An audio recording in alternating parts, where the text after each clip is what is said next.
first of all, we have to quantify what consciousness is, or not even quantify, qualify first. There's no way we can Yeah.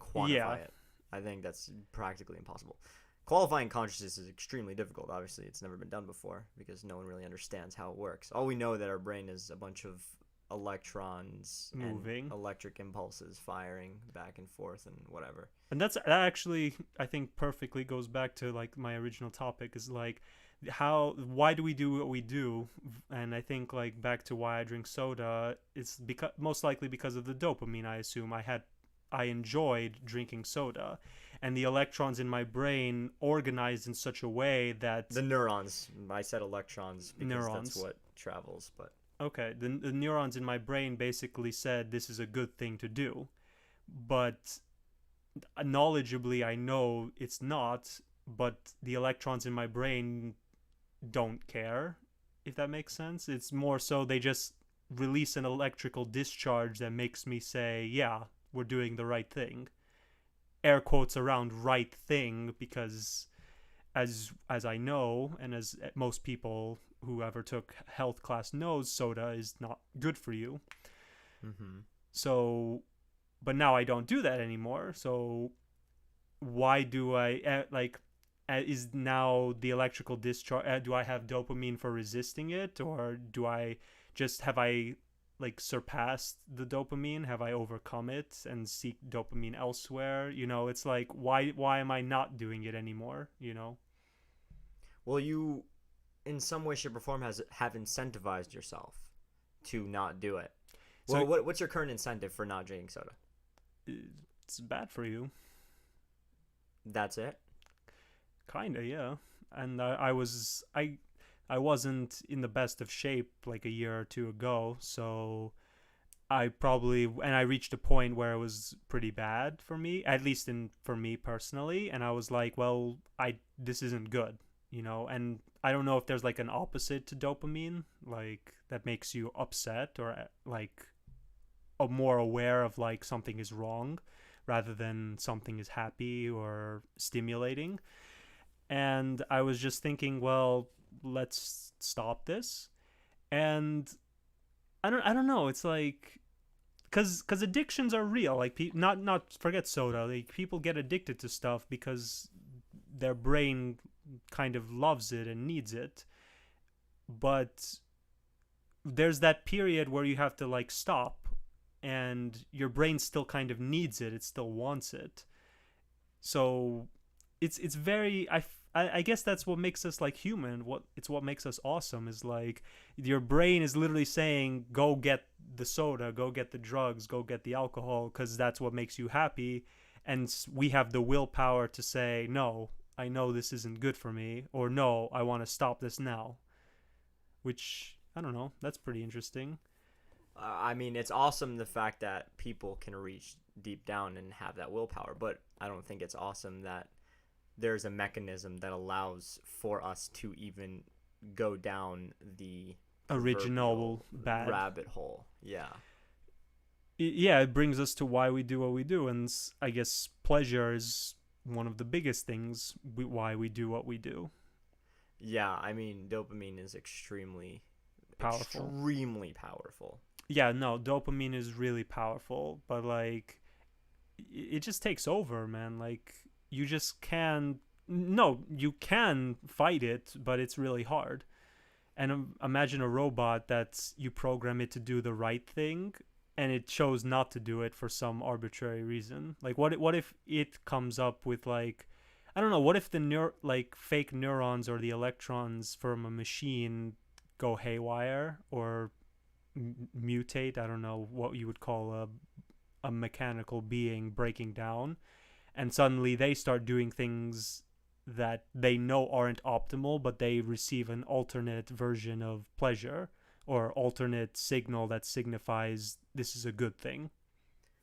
I mean, based on my understanding of how sounds so silly when you say it like this, but how machines learn, there is no such thing as pleasure. There's rewards. There are ways to penalize when you're conducting these machine learning experiments, and there are ways to reward.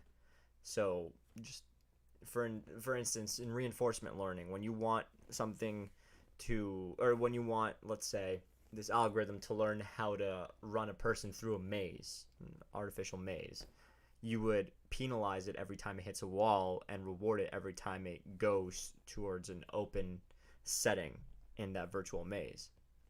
So stuff like that. I don't know if there's necessarily a digital version of dopamine or some kind of pleasure chemical. Let's it's go. algorithmic. It's all binary. It doesn't Shut really... up, P, with your binary. Let's go trinary. Listen to me. No. Listen to me, P. Ternary, first of all. That's what it's called? I'm going to Google this after this and post it in the description. But But that's beside the point. I would put all of my life savings on it. Don't go that I far, already Pete. know. I already know. All right. We'll put it in the description. But that let's take what you said. So they don't see pleasure, but they do reinforcement. They have a goal and they get rewarded for achieving the goal and punished for not achieving the goal. What if they create their own goals? The thing is, they can't right now. But if, like, because you were talking earlier about how what if they become sentient or conscious? Yeah, but that's the whole essence of artificial general intelligence, and then super intelligence past that, and we're so far away from that. Yeah, but won't that be scary if the machine can set its own parameters and decide which one is the more rewarding of the two? Well, yeah, but it's only scary because you don't know what it'll choose. So here's something that you don't know what the humans will choose either. Yes, I know, but here's something that philosophically I think is one of the most interesting ideas that I've tussled with lately. People are so afraid of AI and machine learning and just the future of that technology because we are so afraid of ourselves, and we look at each other and expect the worst of each other. And we think that, if there's someone I don't know, they will always have my worst interest in mind and their own selfish personal gain in mind above mine, which is to an extent true, right? A person will do whatever they can to survive and whatever they can to get their own edge. I think that's half true. I think everyone has their best interest out. I'm sure I like to think that most people don't have your worst interest out. But that's what people assume, and that's why you look at this technology and you say, oh, we are just going to be decimated by this thing that will look at us the way we look at ants. Like we see an ant on the ground and we say, oh, I'll sidestep it.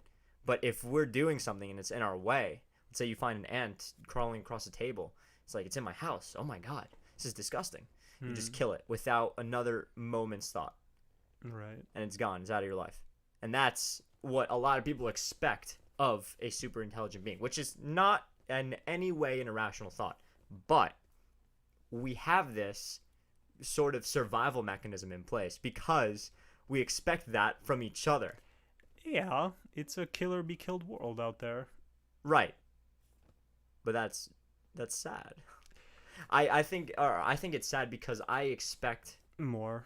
No, I don't expect more. I see the best in people, but most people don't see the best in each other.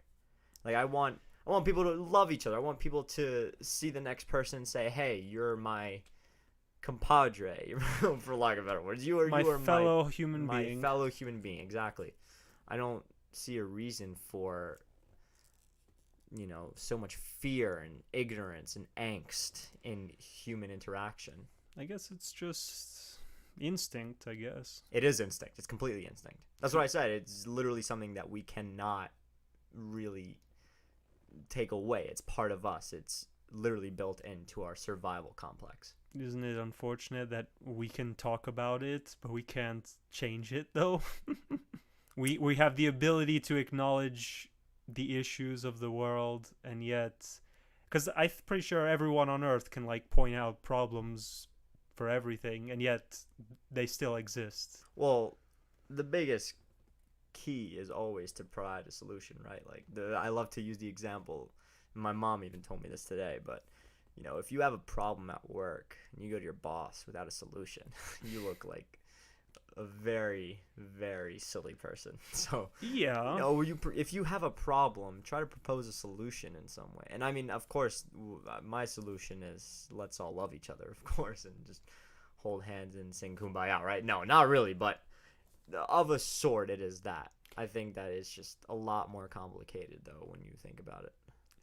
It is, because at the end of the day, let's really bear it down to whatever the nub is. Or that's not the expression. Shut up, Pete. Um, let's say we're both hungry, and there's a banana there. Who eats it? It's such a stupid example, but it's like, well, we're both hungry. We're starving. We're gonna die if we don't eat.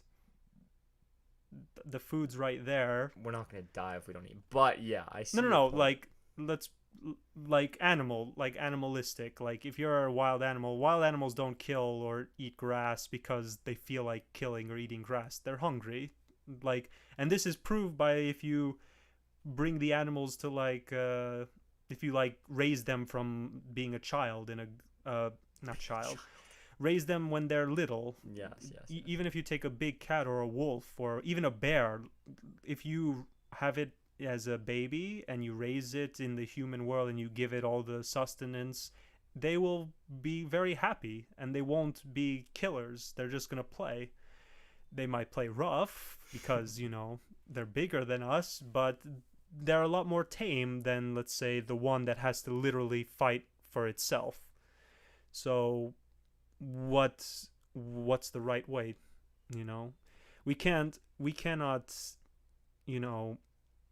raise everyone, if that makes sense. I can't teach everyone on earth, or I could try, but who's to say my belief is the right one? Who's to say your belief of world peace, everyone get along? What if I say no? It ruins everything, doesn't it?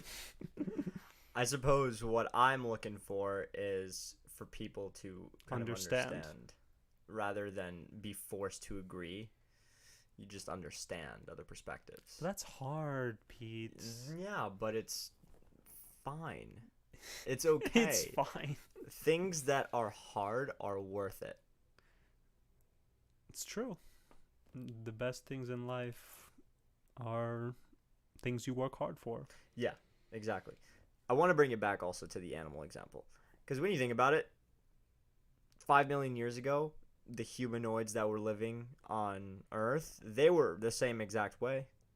They were hunting and not really gathering. Some of them were gathering. Yeah, sure. Not in big groups or communities, but they were hunting and surviving, right? They did the same thing, I'm sure. If there was another sort of humanoid creature close to them, they wouldn't hesitate to kill, to take them out if they were competing for the same source of food.